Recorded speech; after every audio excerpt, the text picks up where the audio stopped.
ഒരു രാത്രി -13 തണുപ്പിൽ 9 പേർ ഒരു ടെന്റിനുള്ളിൽ സുരക്ഷിതമായി ഉറങ്ങുന്നു. പക്ഷെ അടുത്ത ദിവസം ആ ടെന്റ് അകത്തു നിന്ന് കീറിയ നിലയിൽ കണ്ടെത്തി. അവർ ചെരുപ്പ് പോലും ധരിക്കാതെ മഞ്ഞിലേക്ക് ഓടുന്നു. ചിലരുടെ ശരീരത്തിൽ വസ്ത്രം പോലും ഇല്ല.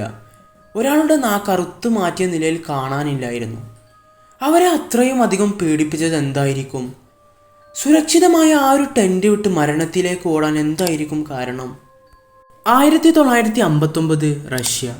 ഈഗോർ ഡാറ്റ്സ്ലോവ് എന്ന പരിചയസമ്പന്നമായ നേതാവിൻ്റെ നേതൃത്വത്തിൽ 9 പേർ ഒരു മലകയറ്റ യാത്രക്ക് പുറപ്പെട്ടു.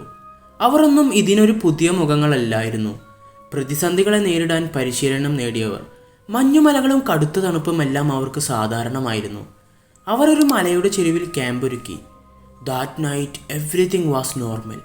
പക്ഷേ അവിടെ എന്തോ തെറ്റായി സംഭവിച്ചിരുന്നു. Some days later rescue team അവിടെ എത്തിയപ്പോൾ കണ്ടത് ഞെട്ടിക്കുന്ന കാഴ്ചയായിരുന്നു. ടെൻ്റ് അകത്തു നിന്ന് കീറിയ നിലയിൽ മഞ്ഞൾ ചെരുപ്പില്ലാത്ത കാലടിപ്പാടുകൾ.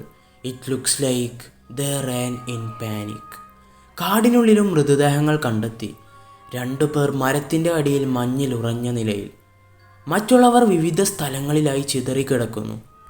ഇതിൽ നിന്നെല്ലാം ഒരു കാര്യം വ്യക്തമായിരുന്നു. ഇത് വെറും തണുപ്പിൽ വീണ് മരിച്ചതല്ല. ചിലരുടെ എല്ലുകൾ പൊട്ടി നുറുങ്ങിയ രീതിയിൽ കാണപ്പെട്ടു. പക്ഷെ പുറത്തേക്ക് മുറിവുകളൊന്നും കാണാനില്ല. ഒരാളുടെ നാക്ക് പൂർണ്ണമായും പോയ നിലയിൽ. And the most disturbing part, ചിലരുടെ വസ്ത്രങ്ങളിൽ റേഡിയേഷൻ ട്രേസസ് കണ്ടെത്തി. മൗണ്ടെയ്ൻസിലും റേഡിയേഷനോ? It's unbelievable. യഥാർത്ഥത്തിൽ അവിടെ എന്താണ് സംഭവിച്ചിട്ടുണ്ടാവുക? ആ രാത്രി എന്താണ് സംഭവിച്ചതെന്ന് ഇതുവരെയും ആർക്കും അറിയില്ല. ഡാറ്റ്സ്ലോവ് പാസ് ഇന്നും ഒരു മറുപടി കിട്ടാത്ത രഹസ്യമാണ്. സോ ദ ക്വസ്റ്റ്യൻ ഈസ്, ഇതൊരു അപകടമാണോ അല്ലെങ്കിൽ അതിനപ്പുറമുള്ള എന്തെങ്കിലും ഭീകരമായ കാര്യമോ?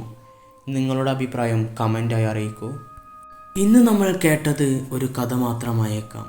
പക്ഷേ ഓരോ കഥക്കും പിന്നിൽ ഒരു സത്യം ഒളിഞ്ഞിരിക്കാം.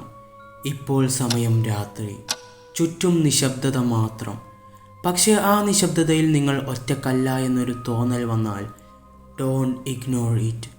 കാരണം ചിലപ്പോൾ നമ്മൾ കാണാത്തതൊക്കെ തന്നെയാണ് നമ്മളെ നോക്കി നിൽക്കുന്നതും.